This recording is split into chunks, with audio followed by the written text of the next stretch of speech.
BYU basketball, tough loss as they go to Norman, Oklahoma, Tuesday night. 82-66 is your final. And this was a game in the first half that BYU is hanging tough, folks. We all watched this game, and you watch BYU go toe-to-toe with an Oklahoma team that was at home, inside their home gym there at Noble Arena.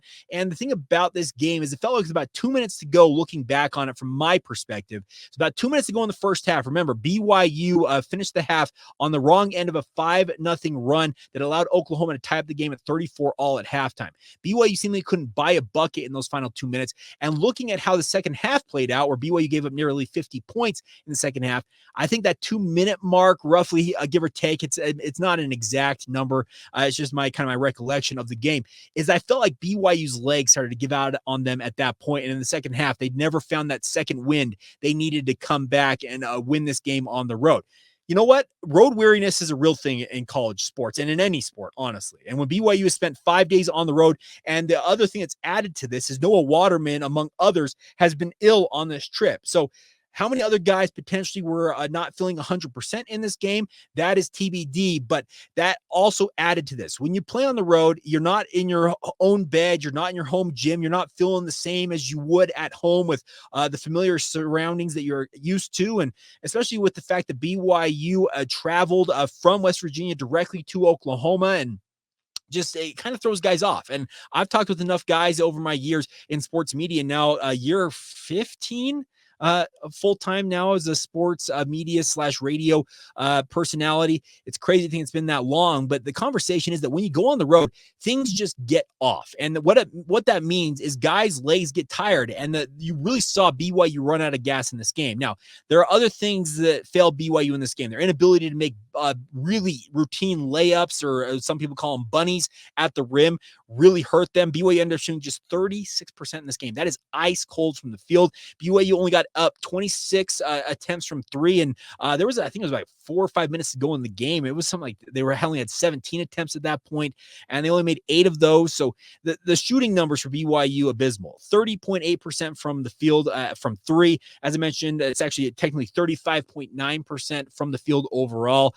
It's just not good enough for BYU. And the crazy thing about this is you look at some of the other stats that typically in losses for BYU that stand out, that make you think, okay, that's a big reason why they lost this game. Well, BYU only had 8 turnovers in this game, so they held their own in the turnover margin because they matched Oklahoma with 8 turnovers. I've talked often on this podcast that I believe if BYU keeps their turnovers under 10, typically they're going to win basketball games. But this was a game, once again, that I feel like BYU simply ran out of gas, and that's disappointing because this was an Oklahoma team that they had their struggles in this game, but they came on strong in the second half, and their ability to find their second win and run BYU in the second half gave them the win. They shot 49% from the field. They didn't shoot much better from three overall, 9 of 26. That's 34.6% for them.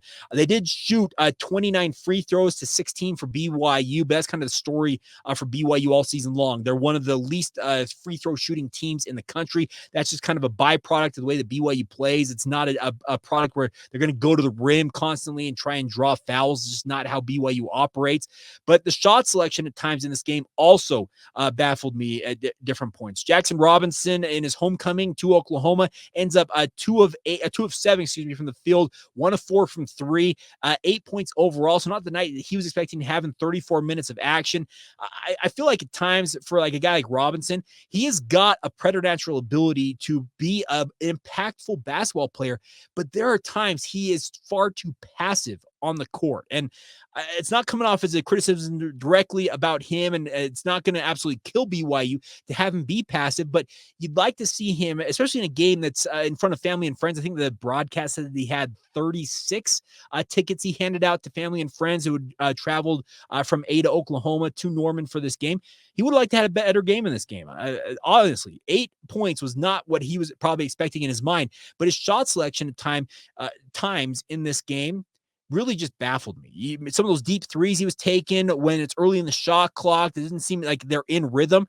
Those are the type of shots that you need to get rid of in your shot selection if you're Jaxson Robinson. He's not the only one. Noah Waterman ends up with just 3 points. Funny enough, those 3 points are the first 3 points in a true road game for him in the Big 12. It's crazy to think that he has played this many games for BYU, 9 of them in all in the Big 12 so far, and just 3 points to his name. Now, Noah was under the weather in this game. He came up sick on Saturday going into the West Virginia game and gutted it out to play 17 minutes in that one against the Mountaineers. He played 22 minutes in this game, and he very much looked like a guy who was ill. But the thing is, his teammates, none of them really looked like they had the energy, especially in that second half. And as a result, they get boat raced. So tough result for BYU. But we've talked about this on this podcast. I know that DJ and PK have talked about it on the KSL Sports Zone, the show that I produce on a daily basis, that the goal for BYU right now should be go 1-1 each week. So split your games each week. That's going to get you a pretty nice record. It would have you sitting at 9-9, maybe at the worst 8-10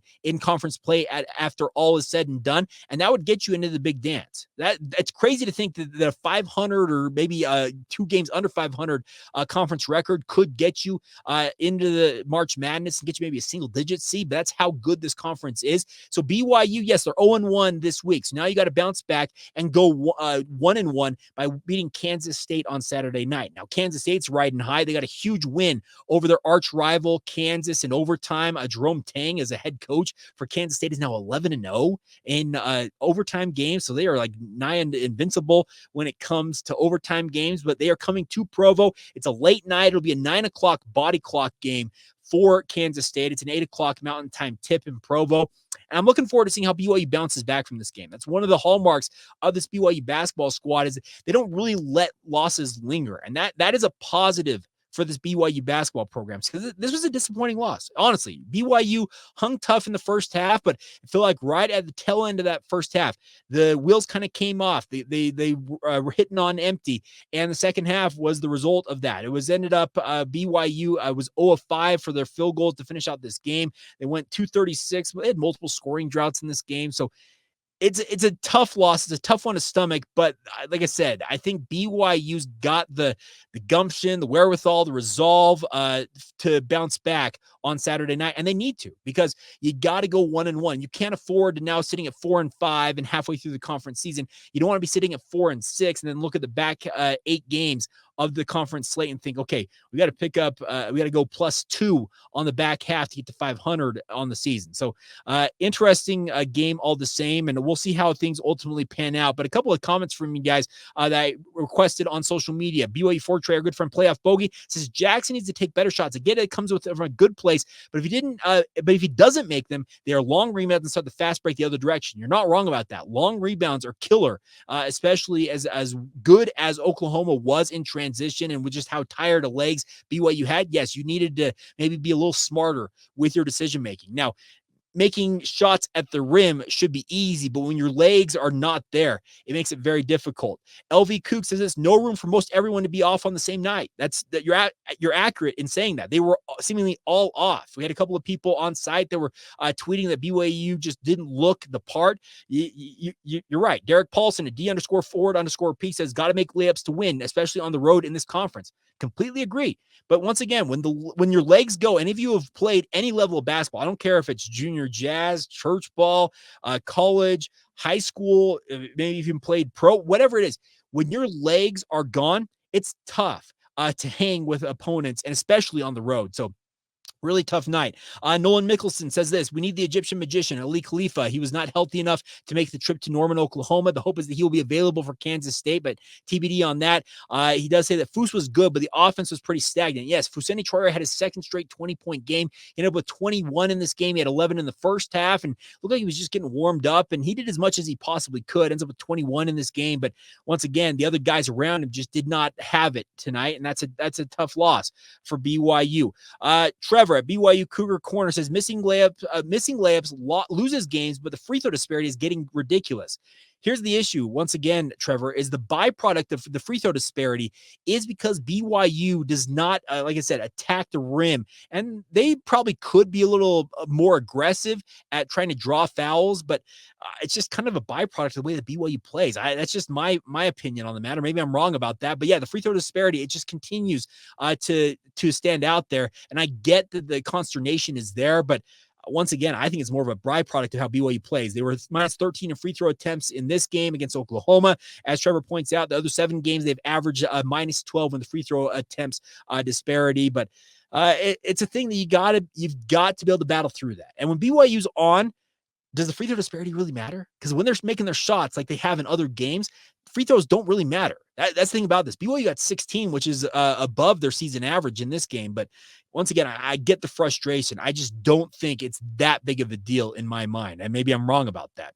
Let's see. Wild Turkey Fart, our good friend Ryan says, not doing the little things rear their ugly head once again. I agree. You have to make those shots. You got to make shots at the rim in particular. And if you just need to figure that out and find a way, maybe slow down just a touch. It felt like the times that Dallin Hall and Foose in particular got a little too sped up on some of the shots at the rim and missed them as a result.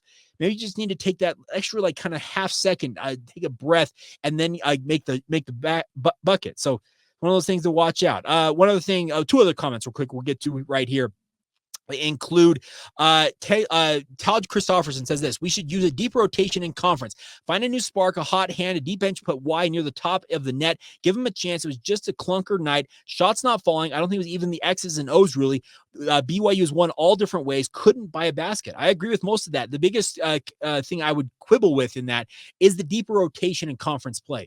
BYU has played with a deep rotation. The problem is when Ali Khalifa's not available, okay, that hurts you. When Atiki Alatiki gets 3 fouls in the first half, well, he's going to be glued to the bench. When Noah Waterman's not 100%, well, your rotation dries up really quick. And Mark Pope has proven that he's not comfortable with putting guys like Trey Stewart, Townsend Triple, etc. into the games right now. So the rotation got shortened because of injury and health status, and that's unfortunate, but that's kind of the thing you have to deal with here. So we'll see how they are able to bounce back, and the hope is that good health will be on the way for BYU very, very soon. Let's see. There was one other comment here. Labter, LABTR3 says, worst game of the year. Back-to-back road games are tough. Completely agree with that. And then the final word will go to Talon Jones, the BYU Cougar. Talon J, we just need to hear your voice after this one, Jake.